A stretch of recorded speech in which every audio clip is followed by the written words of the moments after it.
What is up, TrendPop fam? We are kicking off your daily dose of all the hottest news with a massive story out of New Mexico. Get this. A new poll is dropping, and it shows Deb Haaland in a commanding lead in the Democratic race for governor. We're talking major momentum and a clear path forward for the former Interior Secretary as she campaigns to lead the state. Stay locked in as we break down these numbers and what they mean for the future of New Mexico politics. All right, moving on to a name that's got everyone online talking. Nick Fuentes. This extreme far-right political commentator is facing a storm of social media heat, and we're diving into exactly why. What did Fuentes say, and how is it connected to a recent, shocking event that's shaking the political landscape? We've got the details you need to understand this explosive situation. Now, we're shifting gears to a much more serious and somber topic that's raising alarm bells across the nation. Is another era of political violence upon us? We're analyzing the fallout from a high-profile assassination, the dangerous rhetoric that followed, and the urgent calls for de-escalation from all sides. This is a conversation we all need to be having. And that brings us to a powerful message that cuts through the noise. To stop political violence, we must stop hating on each other. We'll explore this crucial idea and the calls for unity and reflection in a divided time. Don't go anywhere. Make sure you're subscribed and have that notification bell on so you don't miss a single second of TrendPop. Let's get into it. New Mexico governor's race heats up. Political junkies, get ready. While New Mexico's current governor, Michelle Lujan Grisham, still has over a year left in office, the race for the 33rd governor is already in full swing. 3 candidates are vying for the Democratic nomination, rolling out endorsements and policy statements with gusto. Early on, former U.S. Interior Secretary Deb Haaland secured key backing from several pueblos and native voting groups. However, a recent shift occurred when the Sandia Pueblo and the Jicarilla Apache Nation endorsed Bernalillo County District Attorney Sam Bregman, sparking questions about how the race might unfold. Adding fuel to the fire, an internal poll from the Haaland campaign has surfaced, and the results are telling. Conducted in mid-August among 355 likely Democratic primary voters, the poll shows Haaland with a significant advantage. A majority, 55%, support Haaland, giving her a substantial 36-point lead over Bregman, who garners 19%, and a 46-point lead over former Las Cruces Mayor Ken Miyajishima, with 9%. A notable 16% remain undecided.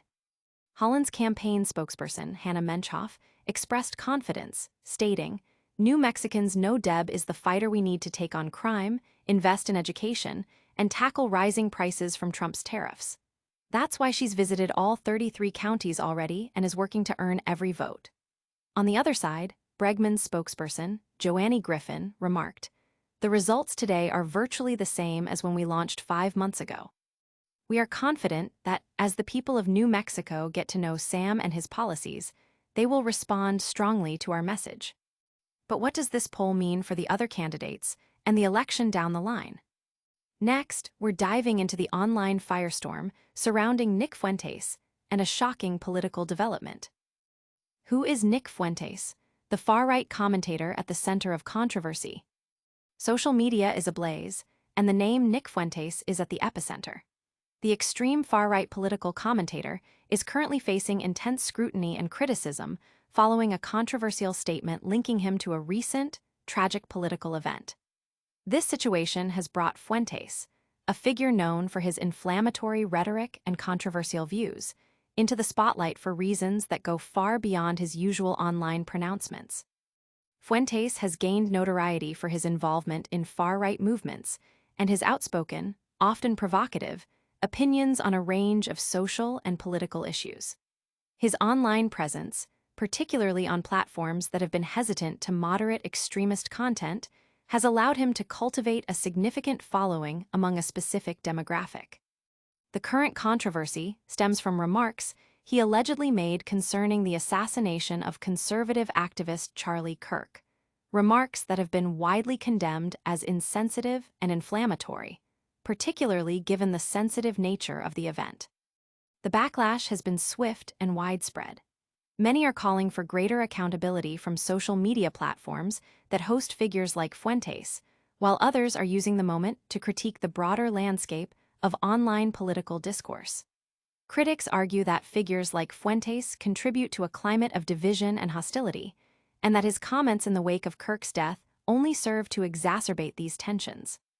The debate is reigniting conversations about free speech, hate speech, and the responsibilities of online influencers. This controversy highlights the dangerous currents in online political discourse. But can we actually stop political violence by simply addressing the hateful rhetoric? Is another era of political violence upon us? The recent assassination of conservative activist Charlie Kirk has sent shockwaves through the nation, prompting a stark and urgent question. Are we entering another era of political violence? This event, captured in horrific video images, poses a dire threat to democracy, demanding a unified renunciation of violence from all sides, regardless of political affiliation. While many on the political center and left may have disagreed with Kirk's politics, his assassination underscores a chilling reality that transcends partisan divides. In the immediate aftermath, accusations and blame flew, with some on the right pointing fingers at the left.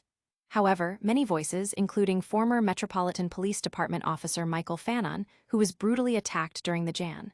6 Capitol riot, have vehemently condemned violence in politics. Fannon stated, "He poisoned young minds with grievance, conspiracy, and hate, but violence has no place in American politics. None." He further warned that those who cheered the shooting are no better than the mob that chanted for Mike Pence's hanging, emphasizing, "Violence is not politics."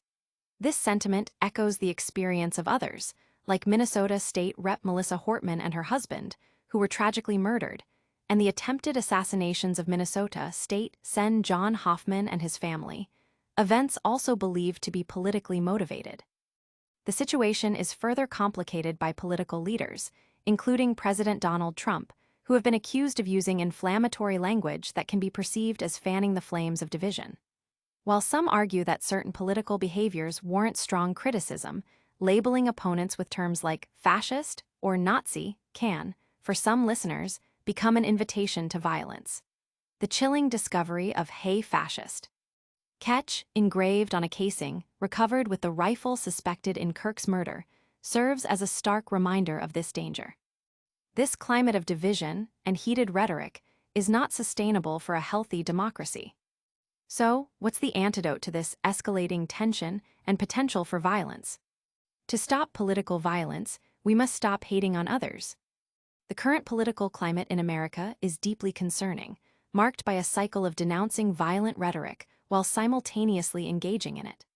President Donald Trump, following the assassination of conservative activist Charlie Kirk, stated, "It's long past time for all Americans and the media to confront the fact that violence and murder are the tragic consequence of demonizing those with whom you disagree day after day, year after year, in the most hateful and despicable way possible." However, Trump himself has frequently employed highly charged language, labeling opponents with slurs and encouraging aggressive behavior. This demonization extends beyond Trump, with figures like Kirk and other Republicans promoting the Great Replacement theory, a narrative that has been linked to acts of violence, such as the mass shootings in Buffalo and El Paso. Conversely, some on the left label Trump as a Nazi or fascist, terms that, while perhaps reflecting genuine concerns about authoritarian behavior, can also be interpreted as incitements to violence, especially among those already radicalized. The attempted assassination of Supreme Court Justice Brett Kavanaugh and the shooting of Republican House Majority Whip Steve Scalise are stark examples of how political rhetoric can translate into real-world violence. The path forward, as suggested by figures like Republican U.S. Sen. Markwayne Mullin and Democratic U.S. Rep. Josh Gottheimer, involves a collective effort to take the temperature down. Mullin cautioned, "If you stir a fire, coals are going to come out of it. If you pour gasoline on a fire, it's going to explode." Gottheimer agreed, emphasizing the need to get back to actually talking to one another. The message is clear. Instead of escalating hateful rhetoric, Americans must raise their voices against it and, crucially, refrain from engaging in it themselves. The choice is between continuing to fuel a cycle of violence or de-escalating and returning to constructive dialogue. This call for dialogue and an end to hateful rhetoric is more important than ever. But before we go, let's quickly recap the biggest stories of the day. All right, TrendPop fans, what a whirlwind! We covered Deb Haaland's strong showing in the New Mexico governor's race polls, the controversy surrounding Nick Fuentes and his comments, the chilling question of whether we're facing a new era of political violence, and the vital message that ending hate speech is key to stopping political violence. Don't forget to smash that like button if you learned something new today, subscribe to TrendPop for your daily dose of what's trending, ring that notification bell so you're always in the loop, and drop a comment below telling us which story you found most impactful. And for all the behind-the-scenes action and more, follow us on all our socials. We'll see you next time.